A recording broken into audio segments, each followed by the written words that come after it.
السلام عليكم ورحمة الله وبركاته. الحمد لله رب العالمين، وأصلي وأسلم على سيد الأنبياء والمرسلين نبينا محمد وعلى آله وصحبه أجمعين. رب اشرح لي صدري ويسر لي أمري واحلل عقدة من لساني يفقه قولي. رب زدنا علما، رب زدنا علما، رب زدنا علما نافعا. آمين. Alhamdulillah, we have reached Al-Bab al-Khamis, fifth chapter in this text about Islamic meta-ethics or Islamic moral philosophy, compiled by the great scholar Thabit ibn Sinan rahimahullah. We have explained in the discussion which we had previously that the Western theories of ethics are based on reductionist understanding of human being.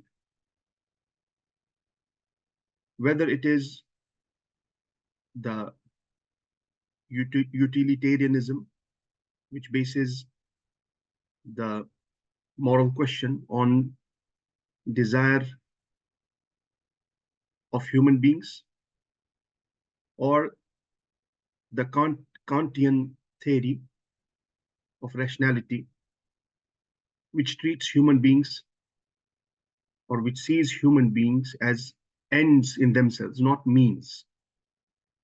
Or for that matter, the contractualism proposed by some great Western philosophers of enlightenment, like Thomas Hobbes and John Locke. The morality and moral question is based on the mutual rights, duties, and contracts. All these theories view human beings only from materialistic perspective. They don't go deeper into understanding the nafs of a human being, because the post-enlightenment Western ideology is wholly based on the material view of a human being. So this is the main problem with the Western ethical narratives. However, the good thing about the Western narratives is that they always engage in critique. They keep on developing and enhancing their understanding. So, for example, contractualism, which believes in morality based on mutual contracts, mutual benefits. The main critique which they themselves forward to this theory is those beings which cannot engage into contracts which are mutually beneficial on both sides lose, or they cannot be incorporated into the moral framework, like the animal kingdom, animals, the nature, because they don't have the basic rationality by which they engage into contracts. The human beings, when they reach old age, they don't remain beneficial. The dead, when a human being dies and leaves this dunya, he cannot engage in contracts. He does not remain beneficial. So, for example, mutilating the bodies of human beings in war should be, or generally should not be, considered immoral, because morality is based on contracts, and this human being does not fulfill the basic condition to engage in contract, which is life. This human being is dead, and he cannot benefit us in any manner, because contractualism is based on mutual benefit. So we follow morality or moral codes because we live in a society based on mutual contracts. And if I don't follow a particular moral rule with a particular human being, it may harm me. And I'm following that rule because it benefits me in some way, and I'm benefiting that human being. He's also benefiting me. And this applies to human beings, this applies to families, this applies to the different hierarchy in the societies, it applies to governments, it applies to politics. So a dead person cannot engage in this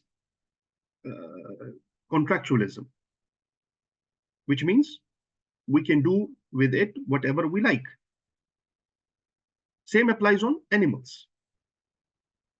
And we know in Islam, Allah subhanahu wa ta'ala and the Prophet sallallahu alaihi wasallam has emphasized on the rights of even animals. This is justice of Islam. For example, we have the prohibition of killing animals without any benefit or reason, just for sport. Killing animals for consuming them and benefiting them is permissible in Islam. Allah subhanahu wa ta'ala has created animals and the plant kingdom for the benefit of human beings. But destroying it without any reason or transgressing the limits is prohibited in Islam. Now the question is, these animals and plant kingdom, they cannot engage in contracts. Does it mean that destroying them for human benefit?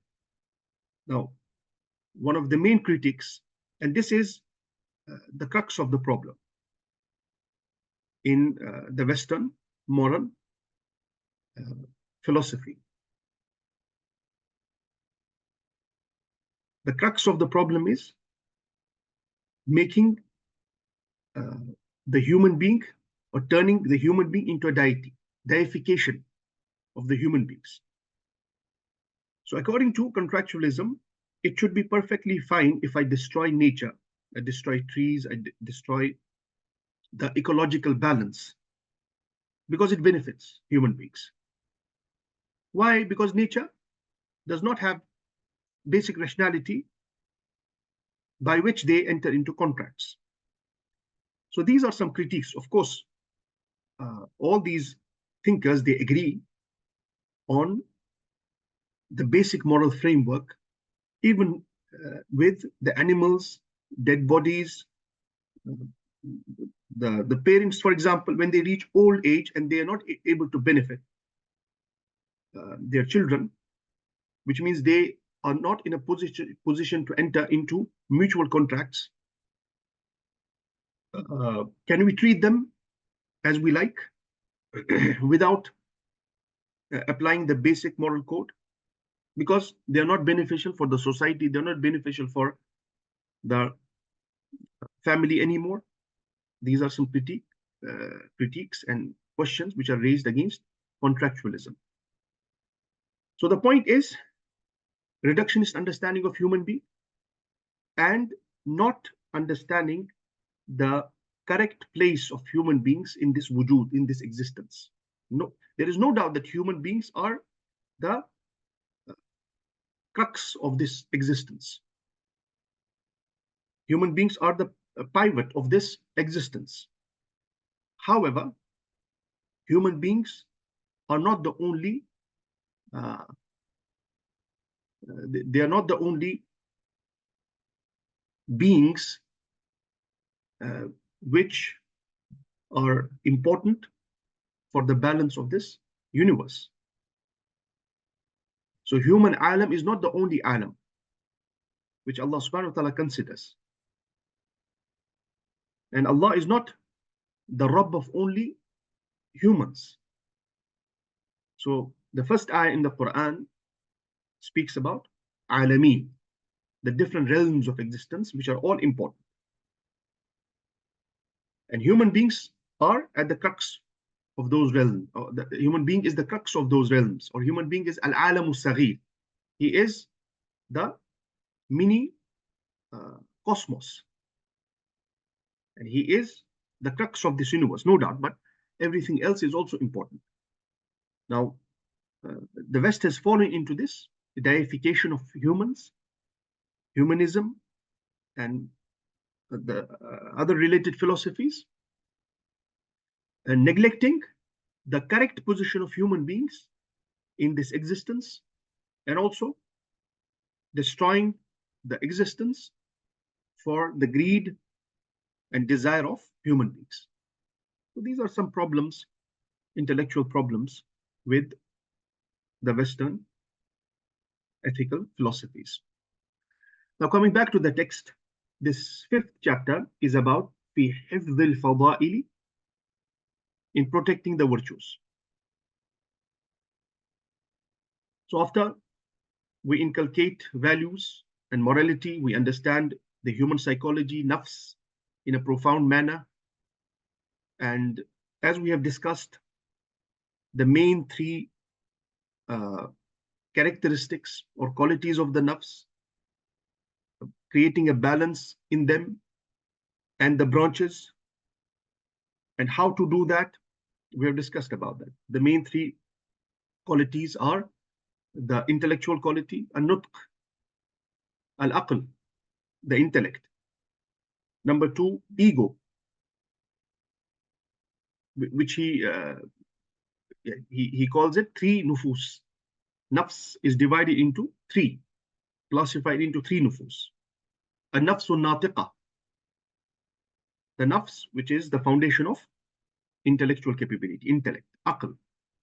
An-nafs al-ghadiba or ghadabiyya, which is the ego. And the third is ash-shahwa. Ash-shahwa. And he connects it with medical science, which we have discussed, the holistic methodology of the early scholars.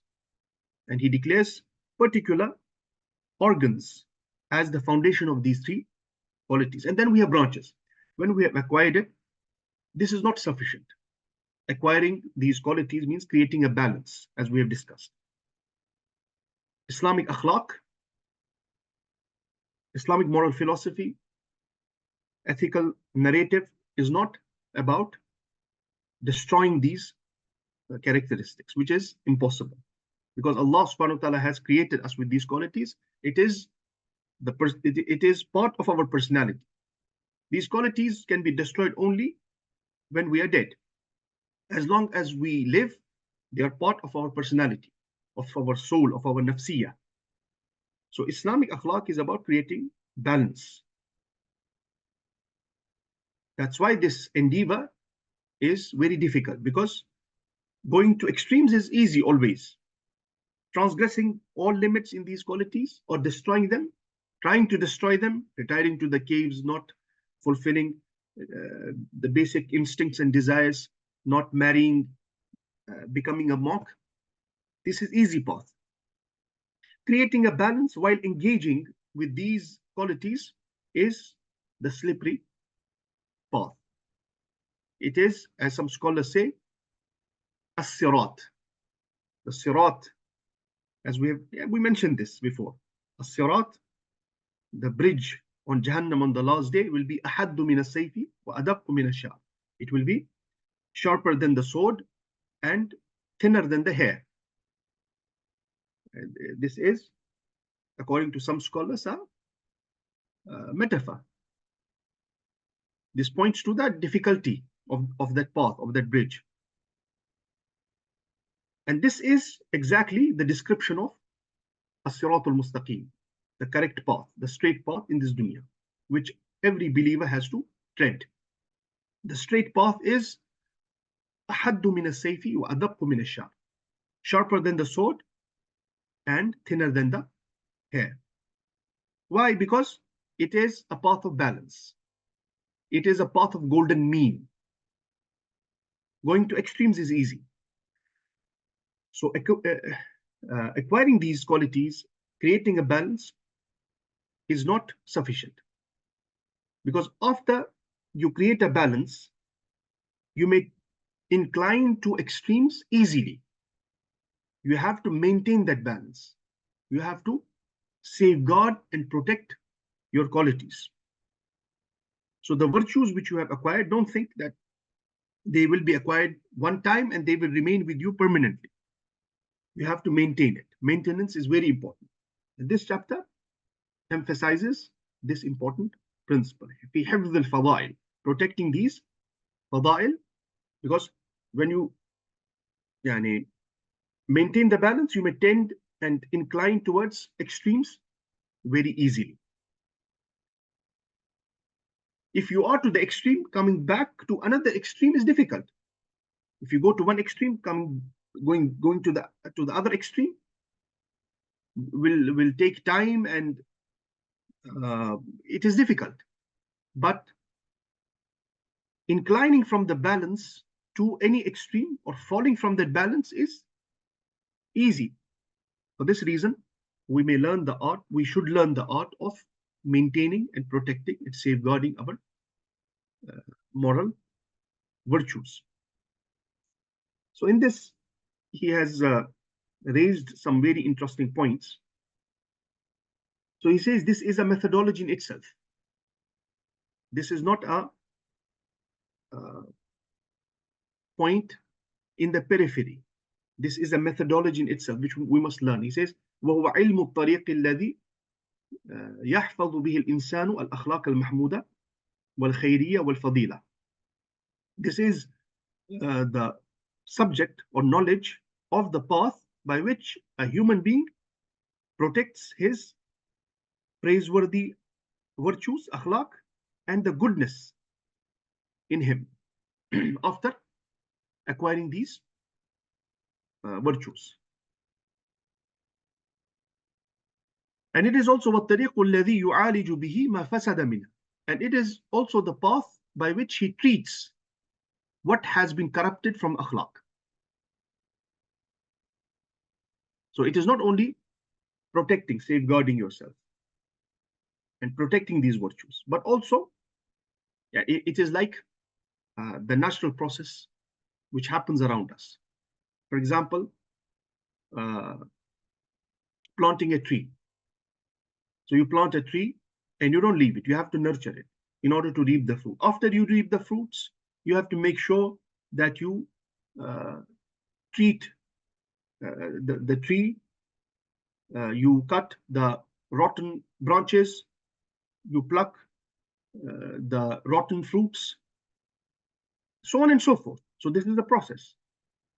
In the same manner, when you accumulate good akhlaq, you don't leave the effort and the mujahada. After you have acquired, and before you acquired these akhlaq, this was a very important endeavor. You took the path of acquiring these akhlaq, but now you have to give more serious effort, because now you have acquired the treasure, and you may lose the treasure by any single mistake. So you have to learn the method of protecting. So it's not about only protecting, it's also about treating the mistakes, treating the inclinations which will happen. Okay, it's like standing on that rope. This person who stands on this rope, thin rope, he does not stand still. He's always moving, right? And by this movement, he is able to create this balance. Same applies here. You don't stand still after you are acquired. You will always be moving. And if you don't move, if you don't introspection, ihtisab is very important. If you don't introspect regularly, you don't reach the rotten branches and cut them, you don't treat the fruit, you may eventually fall from the rope. This is the point. Then he says, وَيَدْخُلُ فِي ذَلِكَ صِنَاعَةُ الطِّبِّ بِأَسْرِهَا وَأَكْثَرِهَا. Again, he says here the medical science, medicine can apply most of it or whole of it. And medical science can apply, because he was a medical doctor. He was an expert in medicine, as we have discussed. And he applied medical science in treating the akhlaq, or the role of medical science in morality. Because according to him, the many moral ills and evils, they are their foundation is the body of a human being, or mizaj, temperament of the body, temperaments of the body, which we have discussed. So here again he says, because كانت الآفة فيه من جهة مزاج البدن, because there are many afat, there are many moral evils which happen because which sprout from the mizaj of the badan, the temperament of the body, وأحواله, and its conditions. So medical science also needs to be incorporated. We have to see which khuluq, which virtue and ethic is based on the temperaments of the inner self, soul, nafs, and which moral qualities are based on temperaments of the body, so that we treat them accordingly. So protecting the virtues and protecting the akhlaq is by treading the path of protecting them, not inclining towards extremes, and also mu'alaja, treating the corruption which may occur in these akhlaq. And also, number 3, protecting the asbab, the causes. هو حفظ الأسباب التي أوجبتها. Understanding the asbab, the causes which necessitated these akhlaq. What are the causes of these? Yani reaching the roots. If a person transgressed in the quality of ego and it manifested in some behavioral problems, what is the root? What are the causes? So protecting the akhlaq or treating the corrupt akhlaq is by understanding the root cause. حفظ الأسباب.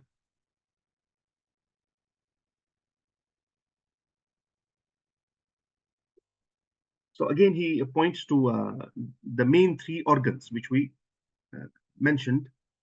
He says أصول الأخلاق في مزاج الأعضاء التي فيها أصول الأخلاق. The organs which are the foundations of the principles of akhlaq. What are they? الدماغ, the brain. It is the foundation of النفس الناطقة, عقل, intellect. والقلب, the heart. It is the foundation of ego, النفس الغاضبة or غضبية. And والكبد, the liver. It is the foundation of desire. الشهوة, النفس الشهوانية. So this was, he says, وهذا داخل جميعه في صناعة الطب. This is understood, whole of it, from medicine. Okay. So again, and he has repeated this many times, the ethical problems which are based on the bodily temperaments should be treated by medicine. See, subhanAllah, I have mentioned this before also. Now our scholars who address these matters, because of ignorance, and they don't study these texts, and this becomes a problem for others also, when they only treat the psychological sicknesses, the mental health issues, by religious advice, or by the texts of Quran and Sunnah, and they don't involve medicine. This is a problem, because there are many matters which require medical attention. So we should incorporate both methods. And this is a kind of reductionism, when we only using medicine in treating these matters is the guidance of Quran and Sunnah. The Prophet ﷺ said in that famous hadith that Allah has created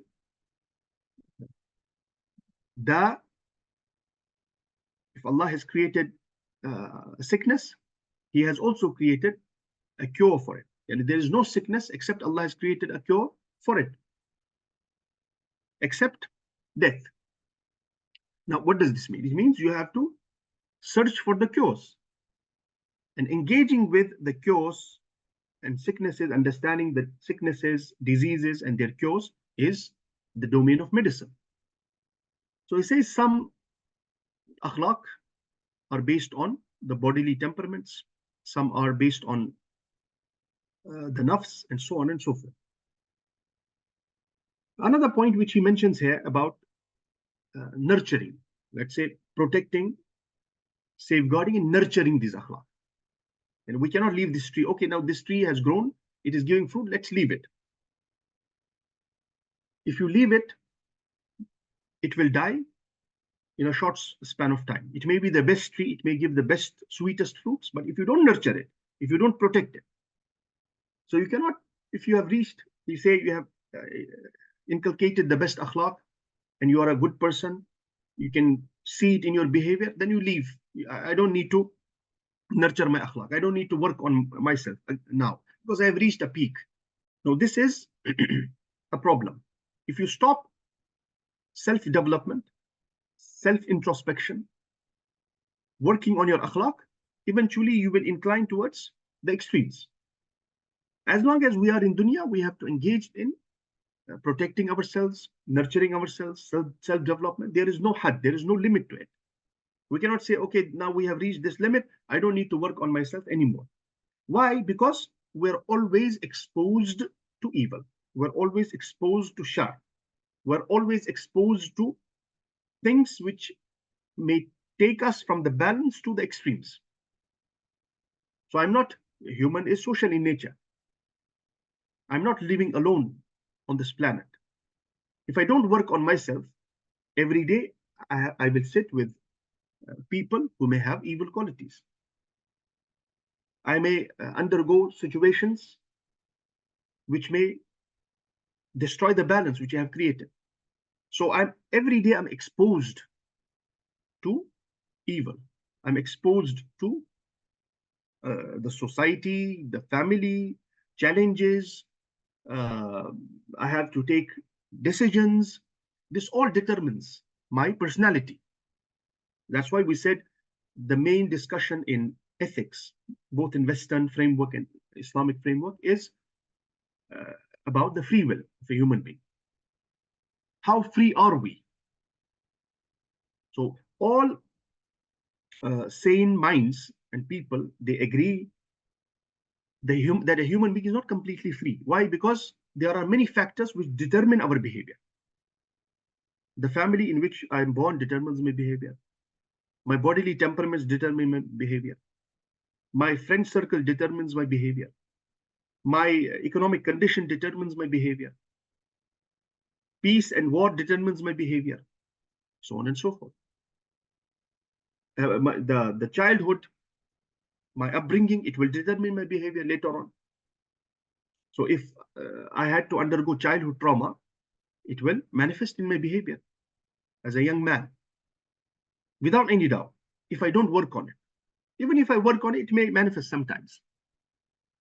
So we are not completely free. All these factors, and we're exposed to this existence, whether human beings, animal kingdom, plant kingdom, and even the quality of air I'm breathing, it determines my nafs, determines my behavior. If you remember, we talked about this when we discussed about Ibn Khaldun, Muqaddimah of Ibn Khaldun. The climate, it determines our behavior. So we are not completely free. We're exposed to all these realities. So if I don't work on myself, if I don't regularly nurture my akhlaq and my personality, I may fall into some evils. And this is called ar-riyada, nurturing. Ar-riyada. Yani the literal translation of ar-riyada is exercise. Like we maintain our physical health, and we don't do exercise once or twice and we say, khalas, I am done. We have to do it regularly. Why? Because we're eating food regularly. We are exposed to the factors which may affect my body, physical health in a negative manner regularly. So I have to do it regularly. And this is the philosophy in ibadat also. Otherwise, Allah subhanahu wa ta'ala does not require 5 times every day, 5 times prayer. Allah could have said you offer 5 times once in a life with sincerity and you prove your allegiance, loyalty to Allah and His Messenger, and that's it. So one sujood would suffice. I prostrate and I prove that, oh Allah, I believe in you, I believe in your Messenger, and that's it. Why do we need to maintain our ibadat regularly? Because we're exposed to evil every moment. We have to nurture ourselves. So riyada is the keyword. Riyada means exercise, but here we can translate it as nurturing. So he says we must work on nurturing these three nufus: the intellect, the ego, and the desire. And nurturing them means creating balance in them regularly. Otherwise, we may fall into extremes. And we have to nurture all these three. We cannot, one will not suffice. So if our intellect is not on the balanced path, the ego and the desire will not work. If my desire is in my control, my intellect is not on the balanced path, and my thinking patterns are not good, it will not help me. So all these three must be, riyada must be practiced in creating balance in all these three qualities. So he says, like the body becomes weak without exercise, the nafs can also become weak without exercise, yani without nurturing. كما يضعف الأبدان كما يضعف الأبدان ترك رياضة. Like the bodies, they become weak by leaving the workout, exercise. فأما الرياضة للنفس الناطقة, then he speaks about riyada, nurturing these three qualities or these three nufus one by one. He says, الرياضة للنفس الناطقة فقد دللنا عليها وإنها بمداومة النظر في العلوم على ترتيبها وخاصة ما فيه القياس والحجة. He says, as for the nurturing of نفس الناطقة, the intellect, aql is the greatest ni'mah and quality Allah subhanahu wa ta'ala has given us. Is it in the brain or in the heart? Our scholars have disagreed. We have talked about this before. We will not go into the discussion again. So nafsun natiqa means the intellectual capability, the aql. He says we have already explained the process of nurturing it before. And the summary is بمداومة النظر في العلوم على ترتيبها. مداومة النظر, regularly updating your intellectual capabilities by studying those ulum which enhance the intellect, particularly the logic. Yani he talks about qiyas and hujjah. This is in logic. Studying those ulum which enhance your thinking capabilities. Now, in the times of social networking, we have lost the an-nafsul natiqa.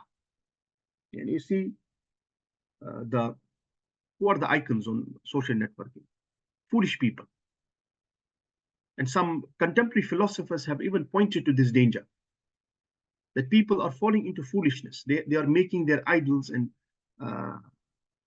their icons foolish people, right? Someone is pulling his hair on social networking, he becomes famous. Someone is shaking his belly, becomes famous on social networking, and people watch. And these people, they earn millions of views and likes. Now, promoting a food has nothing to do with shaking the belly, right? And other forms of foolishness. Now, foolishness has become, and this affects how people think about life. This affects our thinking patterns. The intellectual capabilities of the current generation have been destroyed. Speak with the youth, speak with people, speak with the educated youth, and ask them about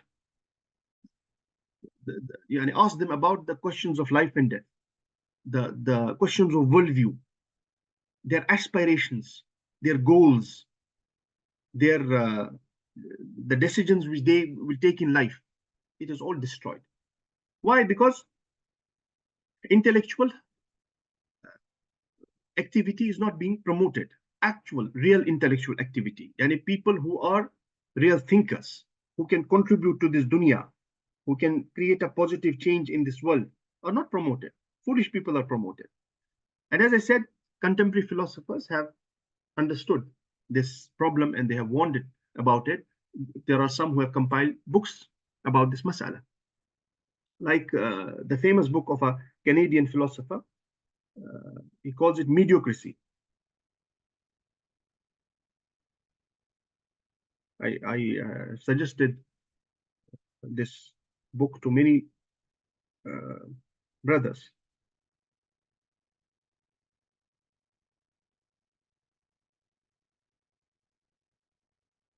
He calls it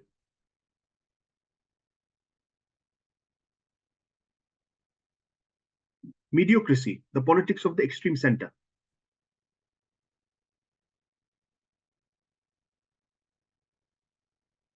Yani,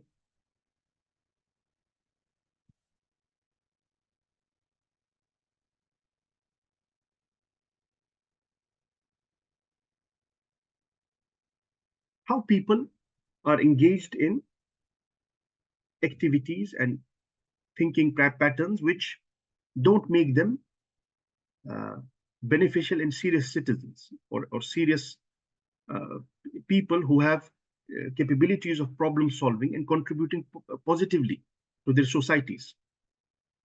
And this helps the oppressive governments to control people because they are busy and with things, and the governments keep them busy so that they are able to maintain their control. So he says mudawamatun nazar, reflection, contemplating in ulum. For this reason, in our times, it is obligatory, particularly on Muslims, to study those ulum which enhance thinking, so that we create thinkers between Muslims, or at least we enhance thinking capabilities between Muslims. If we don't think, we don't know how to solve problems, we don't know how to take decisions, we don't have any plans for our future, and we will have plans when we think, when we understand the reality around us, when we know the dunya around us. If we don't know anything, we don't have any thinking patterns, we cannot reach the leadership position. So he talks briefly about the science of logic and these ulum which teach us the evidences, types of evidences, and how to think correctly. This is one of the main principles of enhancing the intellectual capabilities. Thinking clearly, critical thinking, and you will find many books have been compiled on this topic. And in fact, critical thinking has been incorporated into the curriculums. In PhD, my PhD is in Islamic sciences, in fiqh, usul al-fiqh, in jurisprudence. But we also had to study a subject on critical thinking. So this is very important. Now, after that, he comes to the second nafs, which is an-nafsu al-ghadabiyya, or the ego. He says, وَأَمَّا الرِّيَاضَةُ لِلنَّفْسِ الْغَضَبِيَّةِ, it is by inculcating good behaviors or good adat.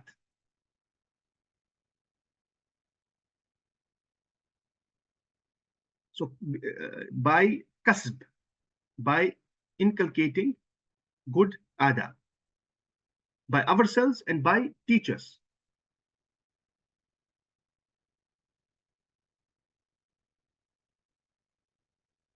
So it says, for example, here,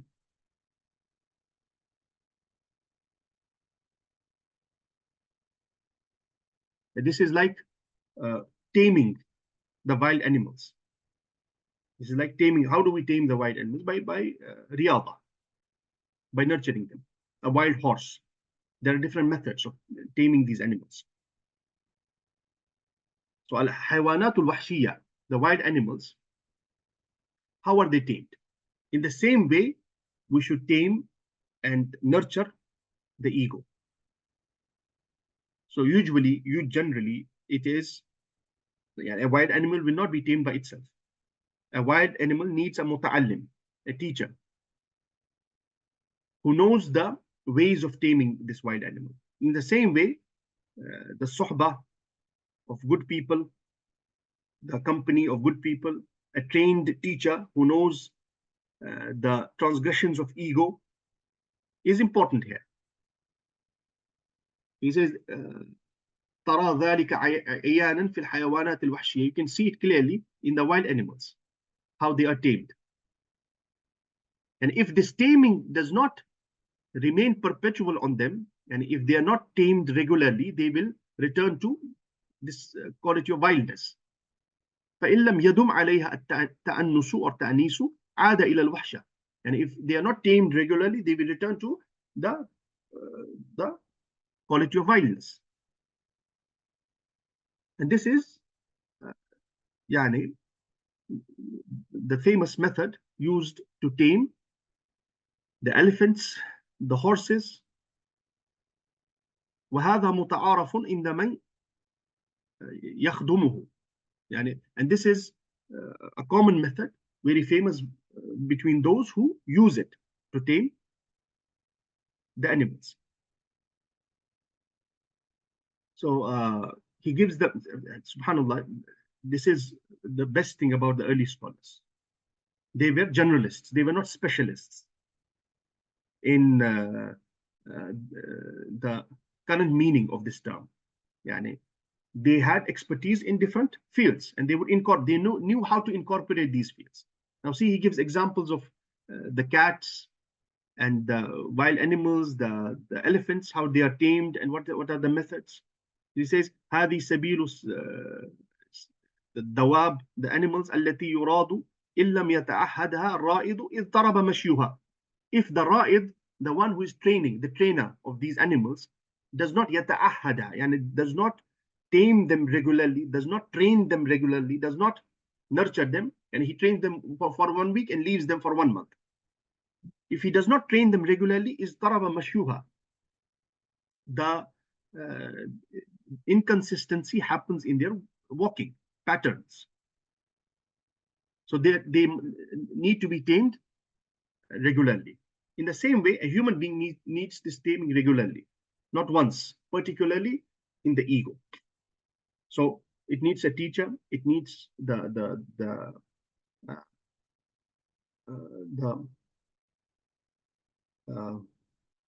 company, good company. Changes must happen. He must change himself. He must, and slowly and gradually, eventually, he will be able to tame his nafs. So he says, even if a person has excelled in reaching a good value, a good ethic, if he does not nurture it regularly, the old quality will become dominant on him, like the animals. So if the animals, this wild horse is tamed, and he becomes tamed, and he obeys all the orders given by the trainer, and he reaches a point where he's tamed now. He's a trained horse. But if we leave him now, we leave this horse and we don't nurture it regularly, it will return to the old condition. The old condition will become dominant on him. And this is exactly what happens with human beings. So for example, he says, إن لم يتعهد دراسته وإن كان قد أحكم حفظه. So if the qualities in human beings are not nurtured, even if they have excelled in it, they have reached a point, they have perfected it, يغلب عنه. وهذه خال من يمارس الملاهي والغنى. And he gives examples of music again, how it affects the personality and behavior of human beings. So he says, for example, وحتى الألحان المقوية أعني التي أو قوية التي يقوي النفس، فإن تأثير الألحان في النفوس حتى في نفوس البهائم. The musical instruments, music, it does not only affect the nufus of human beings, it affects even the animals.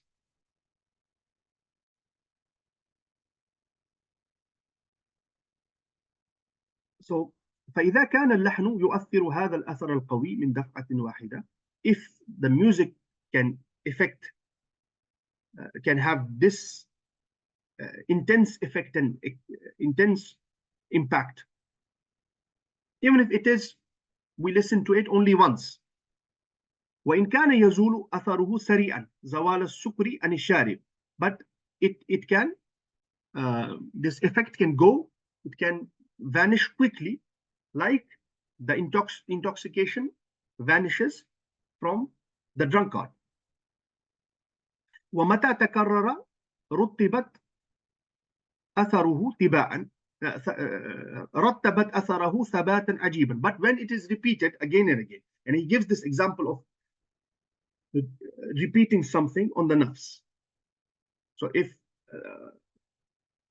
for example we hear to music or a particular lahan, particular musical instrument, we listen to it once, it may have effect on our nafsiyah, but this effect will be removed quickly after we stop listening to it, right?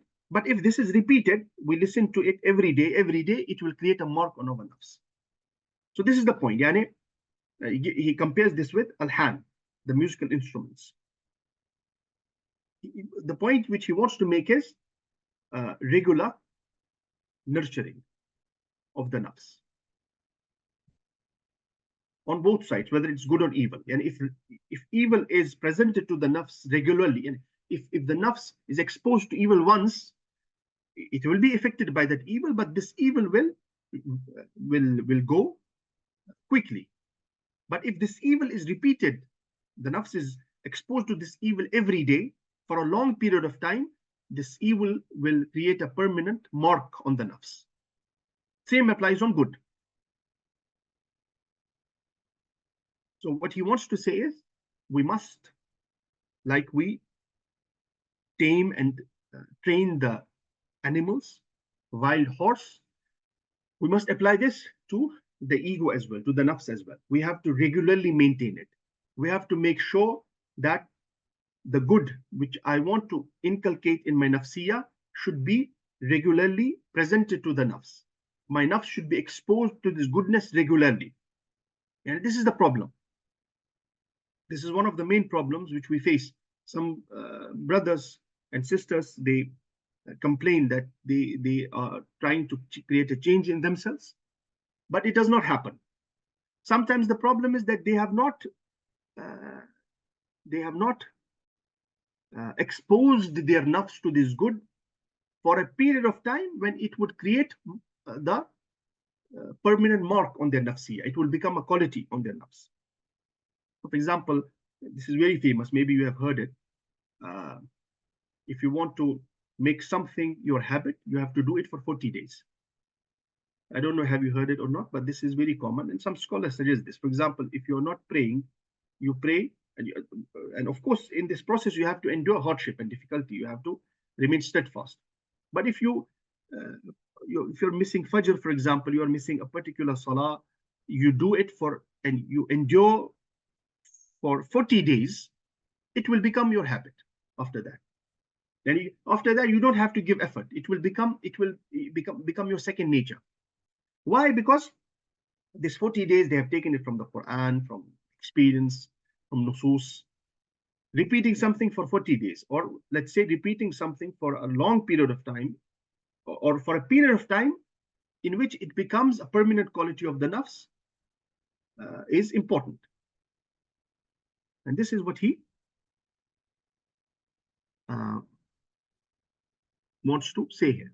Because in music, he says there are different types of alhan, musical instruments and music. Some types of music are happy, some are sad. When you hear, some are yutrib, yani they create this, they charge you, they create this emotional rush inside, so on and so forth. This is proven about music. But it will subside quickly. Unless you repeat it again and again, it becomes a permanent quality. He says, فَإِنَّهُ مَتَى تَكَرَّرَ رَتَّبَتْ أَثَرَهُ ثَبَاتًا عَجِيبًا. If it is repeated, it will create its impact in a very strange way. And it will become permanent.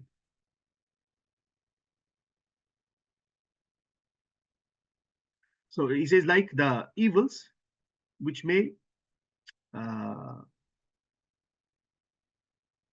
become the permanent quality of a drunkard. Mata dama alayha, when he is he regularly drinks. So if a person drinks once, this will have an impact, of course. But now, see, subhanallah, why has Allah subhanahu wa ta'ala prohibited us from certain actions, even once? Or even the little amount of it. For example, we know that alcohol is haram. Why? Because it intoxicates. Now, if I drink one bottle, it may intoxicate me. But if I drink a cap full of alcohol, or I just dip my finger into alcohol just to taste it, is it halal? No, it is not halal. It's still haram. But this one drop of alcohol which I taste will not intoxicate me. So if the falsafa, if the illah, if the reason behind prohibition of alcohol is intoxication, now this does not intoxicate me. Why should it be haram? Haram should be the amount which intoxicates. The point is, if I taste it, I will move to another step. So if I taste it by my finger, I may then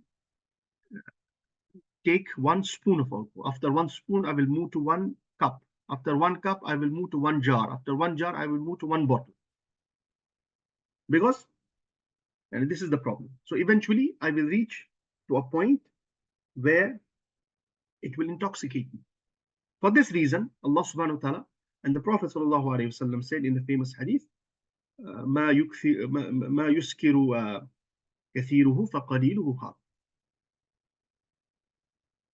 So the small amount of intoxicant is also haram, even if it does not intoxicate, because it will lead us to engaging more in it. So these are some very important points which he makes here. Inshallah, let us discuss more in the next session. We ask Allah subhanahu wa ta'ala to protect our nafs from evil qualities and help us inculcate good virtues. May Allah subhanahu wa ta'ala give us tawfiq of nurturing good personalities, balanced personalities, so that we become beneficial for ourselves, for our families, for our societies. May Allah subhanahu wa ta'ala help us give our share in upliftment of the ummah. May Allah subhanahu wa ta'ala grant nusrah to the Muslims who are struggling for the cause of Allah and His Messenger around the globe, particularly the Palestinian Muslims in Gaza. May Allah subhanahu wa ta'ala grant them nusrah. May Allah subhanahu wa ta'ala destroy all those who aim to destroy the cause of Muhammad sallallahu alayhi wasallam, the Zionists and the Hindu extremists, and all those who aim to destroy the cause of Islam. We ask Allah subhanahu wa ta'ala to keep us from those who grant nusrah to the cause of Allah and His Messenger sallallahu alayhi wasallam. We ask Allah subhanahu wa ta'ala by His beautiful names and exalted attributes to cure our sick, accept our martyrs, and forgive and elevate the ranks of all our dead. Ameen ya Rabbal Alameen. Wa sallallahu ta'ala ala nabi al-ummi. Wassalamu alaikum wa rahmatullahi